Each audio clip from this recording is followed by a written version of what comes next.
What's up, Pops? It's Friday, March 7th. Hope you got your exercising in. Had some interesting videos I wanted to share with you. Um, and one of the channels is one that we found while I was at the house last week. We subscribed to it, but before I get into that, let's take a little trip down memory lane. Think buying fake products is harmless? Think again.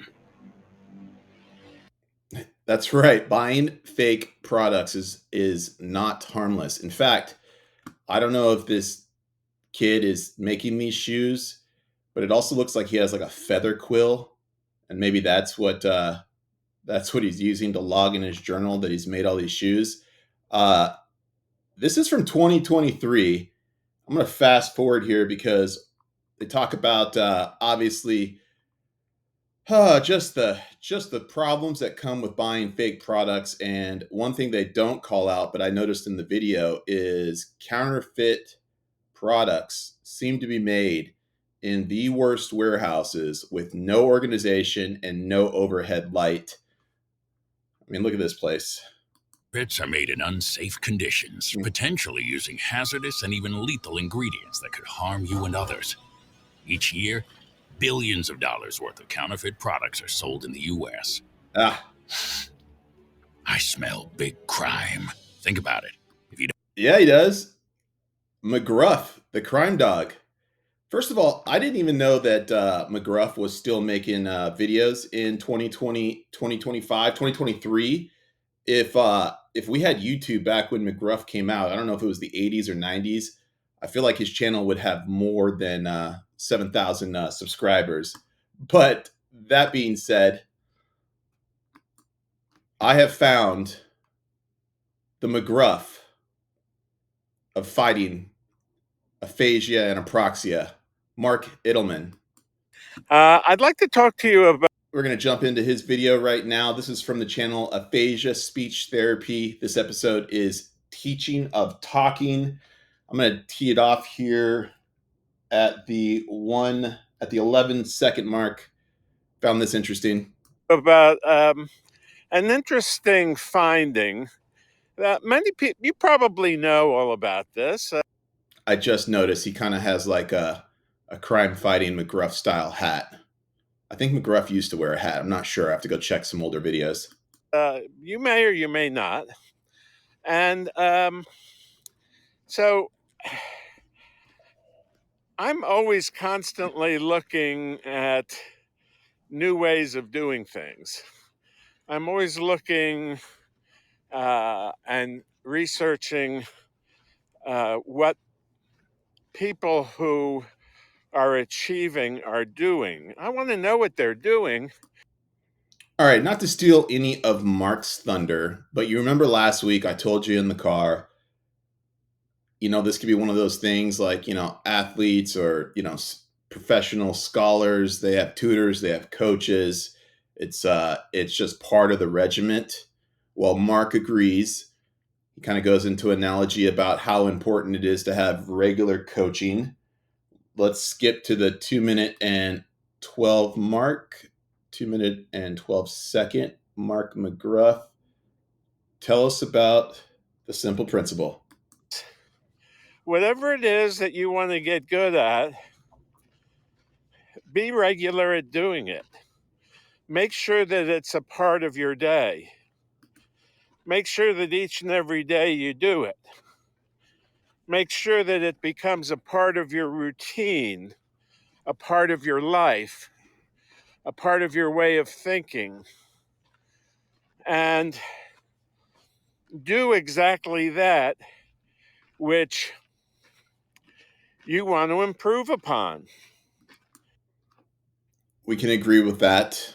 I'm sure that sentiment echoes or resonates with you. Also reminded me of seeing you get up and jump on that treadmill. I was actually quite surprised at how long and determined your morning walks are. It was really good to see. But obviously, daily focus, practice, practice, practice if you need to, find my name under the family section on the app that I downloaded, and play my encouraging note about practice, practice, practice again. But there's something that Mark brings up that I found also relatable to as it relates to utilizing technology. Let's jump to the 3:23 second mark.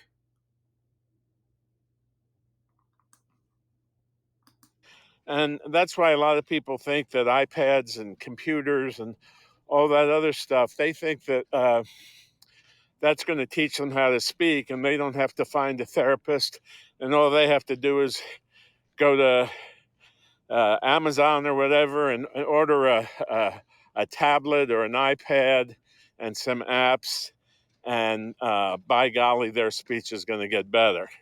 Well, you've heard me talk about that before. I'm not going to really address that again, but Yeah, this guy doesn't sugarcoat stuff. There's some other videos I'll share later or on another recording where he's just so matter of fact about the amount of practice it takes. But it does bring up a good point.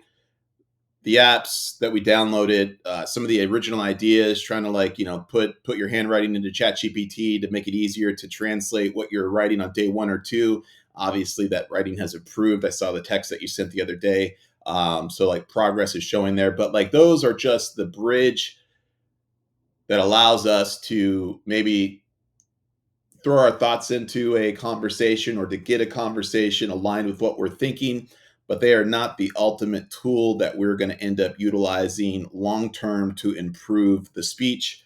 I'm going to jump to 551. I didn't write a note as to what this was about, but um, I'll put the link in this video in the description if you want to see it all the way through. But yep, it's about daily practice. Here we go.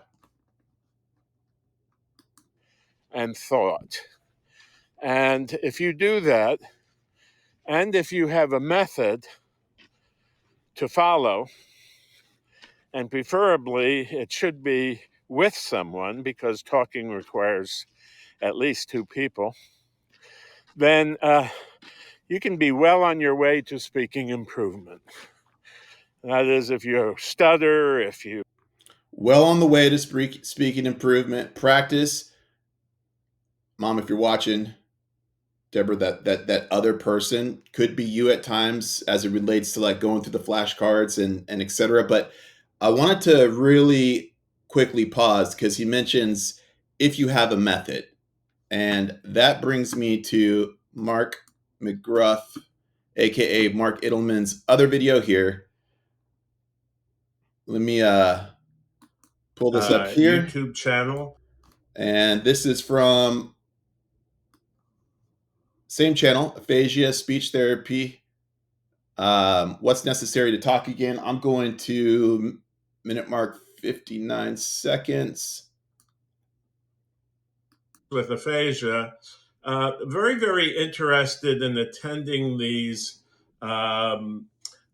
big college or big medical facilities that may have programs for aphasia that might last a week or 2 or 3 or 4.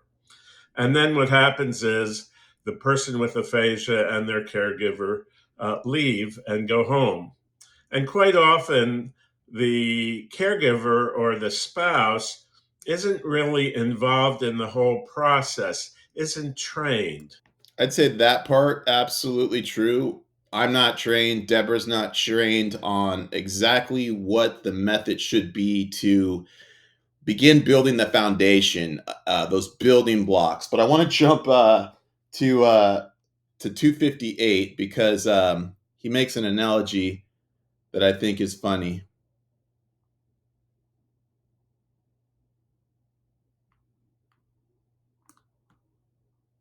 And that's what an expert speech pathologist does.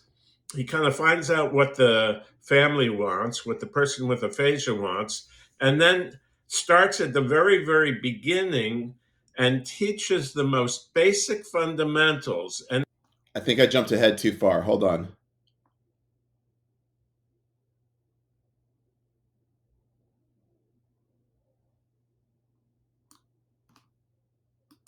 someone building a house for you, a custom house.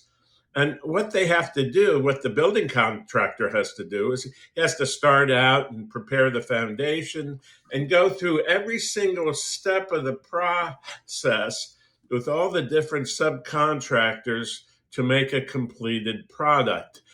I found that funny because of the stories that you told me about the patio that you built. So you understand the importance and or the setbacks for not having the right contractors or the right experts in place for the early stages of a project that will take some time, some consideration, some planning. All right. Last but not least, he brings up some interesting feedback on perhaps what we want to look for as this journey continues in a speech pathologist, an expert, somebody that can assist along in this journey.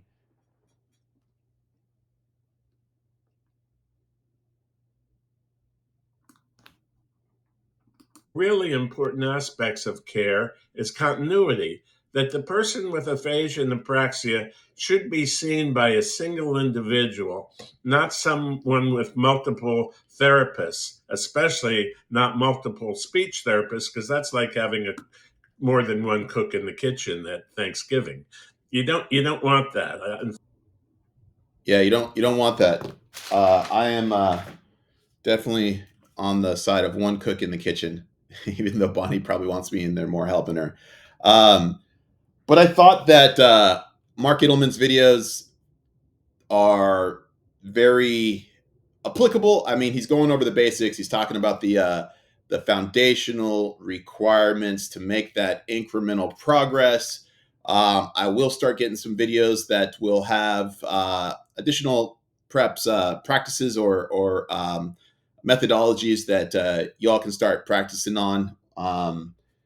Just haven't had time to find those yet. I would say that's one of the things that I have noticed is finding relevant videos for adults on apraxia and aphasia that are not perhaps a 3-year-old or a 4-year-old or something that's kind of a little less relatable. Finding relatable content is definitely difficult in this kind of niche area. So hopefully stringing it together and just having a chance to cut through some of the stuff that might be too direct or might be something that puts a time limit. I don't want to put any like time limits or expectations in your head. All I want to do is hopefully show up on your television screen every day, tell you that I love you, and let you know that I am absolutely rooting for you and will be here for you every step of the way on the journey. Well, at least in digital form if I can be. All right. Love y'all. Catch you on the next one. It's actually 8:25. I need to get to work. It is a Friday. Some of us still do that. Enjoy that retired life. Break out your cards. Do some practice. 30 minutes. If Mike Romine and Morgan come over, have them do some practice with you. You get the theme. I'll talk to you guys.